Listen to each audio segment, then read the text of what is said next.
कांग्रेस की महासचिव हैं और केरल के वायनाड से सांसद हैं प्रियंका गांधी। अभी पिछले साल जो लोकसभा चुनाव हुआ था, पहली बार चुनावी मैदान पर कूदी थी और जीत कर आई थी। और लोकसभा में उनकी कई तस्वीरें भी वायरल हुई थी। एक वो तस्वीर वायरल हुई थी जिसमें वो फिलिस्तीन के समर्थक का एक बैग लेकर संसद पहुंची थी और काफ़ी उन्हें इसकी आलोचना भी झेलनी पड़ी थी। अभी एक साल बीत चुका है। अब वो मानसून सत्र में ऑपरेशन सिंदूर पर भाषण दे रही थी। कांग्रेस पार्टी ने अपने तमाम वरिष्ठ सांसदों को किनारे कर प्रियंका गांधी को आगे किया था कि आप बोलिए, छवि चमकाइए। और प्रियंका गांधी ने पूरी कहानी अपनी सुनाई, लेकिन एक बात बड़ी उनकी सोचने वाली आई और इस पर चर्चा भी हो रही है कि प्रियंका गांधी ने वाकई में ऐसा कहा है। और अगर प्रियंका गांधी ने ऐसा कहा है तो ये बड़ा भारत के लिए और हिंदुओं के लिए सोचने वाली बात है। पहलगाम के हमले में जिनकी जानें गई थी उन्हें लेकर प्रियंका गांधी ने कहा कि 25 जो लोग थे वो उनके नाम गिना रही थी और अचानक बीजेपी के खेमे से संसद में आवाज आई कि जान गंवाने वाले 25 हिंदू थे।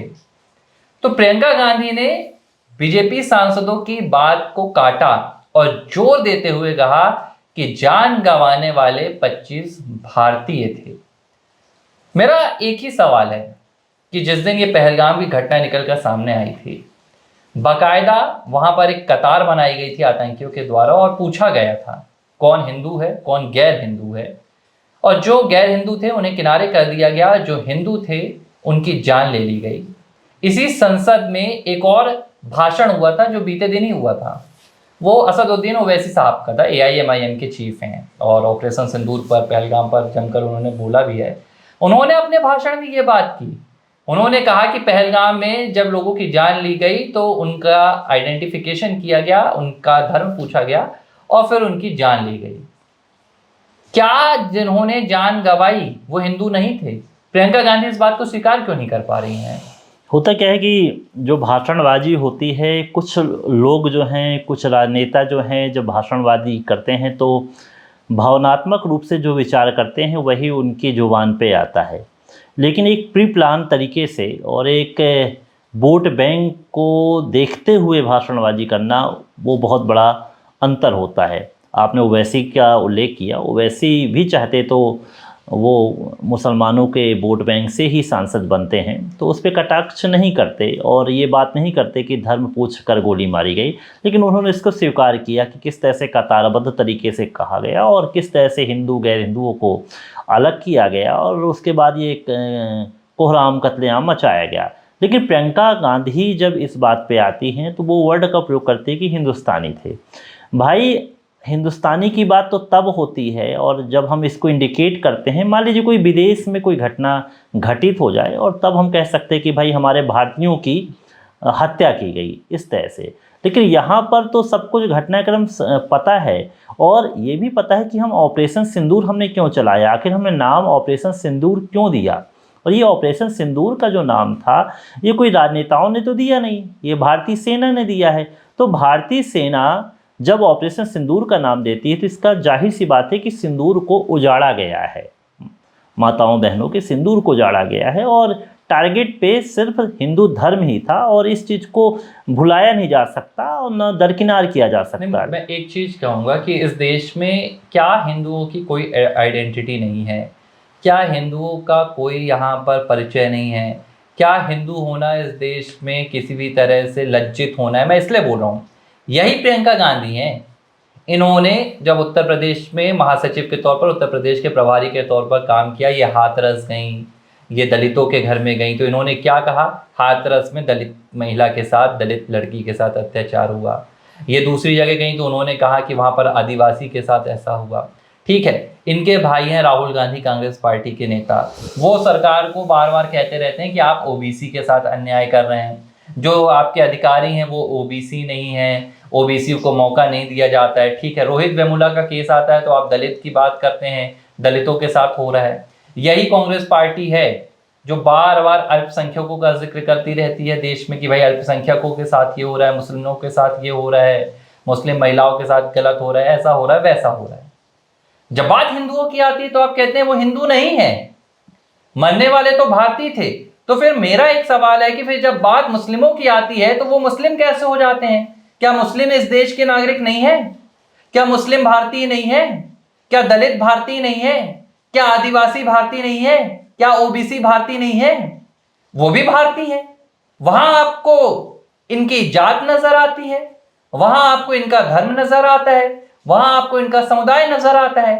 लेकिन जब कुछ हिंदुओं पर होता है, जब हिंदुओं की आइडेंटिटी की बात आती है, तो आप कहते हैं हिंदू तो होते नहीं। तो क्या हिंदू धर्म प्रियंका गांधी के लिए एग्जिस्ट ही नहीं करता है? नहीं नहीं, वायनाड से वो सांसद हैं और उनको पता है कि वहाँ मुस्लिम वोट बैंक से ही वो सांसद चुनकर आई हैं और उसी लिहाज से वो बोलती हैं। वो अपने हिसाब से कभी नहीं बोलती कि पूरी प्लानिंग के तहत इनके भाषण होते हैं, किन चीज़ों को इनको टच करना है, किन चीज़ों को नहीं टच करना है। अरे भाई, हिंदुस्तान है, हिंदुस्तान में तो हिंदू ही है ना, सर्वाधिक जो संख्या है हिंदुओं की ही है, बहुमत है हमारा हिंदुस्तानियों में हिंदू का।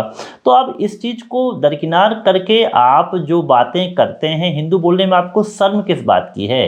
अगर जाति से, धर्म से इस तरह से कोई अत्याचार किया जाता है, हिंसा फैलाई जाती है, तो इस पर चर्चा करनी चाहिए थी। लेकिन वो तो आपने कहा कि फ़िलिस्तीन का बैग लेकर आने वाली और ये तमाम बातों को लेकर आने वाली। अभी आपने देखा था कि गाजा वाजा में जहाँ पर स्थितियाँ बिगड़ती हैं तो उनकी माताजी पत्र लिखती हैं सार्वजनिक रूप से, उनको समय मिल जाता है। तो ये तमाम चीज़ें जो हैं, उनका दृष्टिकोण अलग होता है, संसद के अंदर जो भाषणबाजी अलग होती है। और वो कहती हैं कि हम इंदिरा गांधी की बात हो गई तो उनको गुस्सा आ जाती है, लेकिन फिर वो अपनी माँ की बात करती हैं, अपने पिता की बात करती हैं, शहीदों की बात करती हैं। तो जैसे यहाँ पर शहीदों की बात करती हैं, उसी तरह से उनको ये 25 जो हत्याएं की गई हैं उस पर भी चर्चा करना चाहिए। मुझे एक बात समझ में नहीं आ रही है कि ये जब हिंदुओं का विरोध करना होता है तो खुलकर कहती हैं। राहुल गांधी हैं, आप देखिए, राहुल गांधी ने पिछले 8 से 10 सालों में सरकार को घेरने के लिए क्या कुछ हिंदुओं के खिलाफ नहीं कहा। उन्होंने तो ये तक कहा कि ये जो हिंदू मंदिर में जाते हैं, लड़कियां छेड़ने जाते हैं, ऐसी तक बातें हिंदुओं के लिए की गई। उन्होंने ये तक कहा, आरएसएस को वो आए दिन कहते रहते हैं कि भाई ये तो हिंदूवादी आतंकवादी हैं, ऐसे हैं, बोको हरम से हिंदूवादी संगठनों की तुलना करते हैं। बजरंग दल के खिलाफ क्या क्या नहीं कहा। जब हिंदुओं को गाली देने की बात आती है तो कांग्रेस पार्टी हो, प्रियंका गांधी हो, आगे हो जाती है। लेकिन जब हिंदुओं के ऊपर अत्याचार होता है, हिंदुओं के ऊपर ऐसी घटनाएं आती हैं, तो इनकी जुबान से हिंदू शब्द नहीं निकलता है। और यही है तुष्टीकरण की राजनीति का सबसे बड़ा सबूत, जो देश की संसद में प्रियंका गांधी ने दिया है। और इसे समझना चाहिए कि इनकी भविष्य की राजनीति क्या होने वाली है। इस देश में हिंदुओं का कोई भी आइडेंटिफिकेशन नहीं है।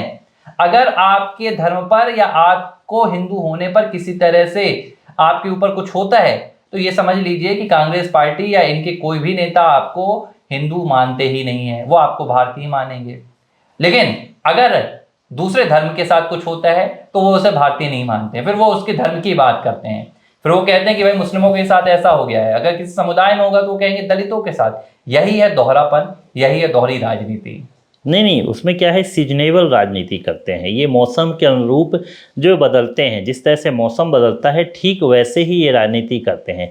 कभी ये जनेऊ पहनकर मंदिरों में चले जाते हैं, जब इनको लगता है कि इस समय हिंदू वोट बैंक लेना है तो अपना रंग बदलते हैं। फिर कहीं ये मस्जिद में चले जाते हैं, कभी दरगाह में चले जाते हैं। तो इनके जो रंग है ना, ये अलग अलग तरीके रंग है। मैं आपको एक बात बता रहा हूँ, 2022 का उत्तर प्रदेश विधानसभा चुनाव में कवर कर रहा था। आप जाइएगा, यूट्यूब पर जाइएगा, गूगल पर जाइएगा, आपको वो वीडियो मिल जाएगा।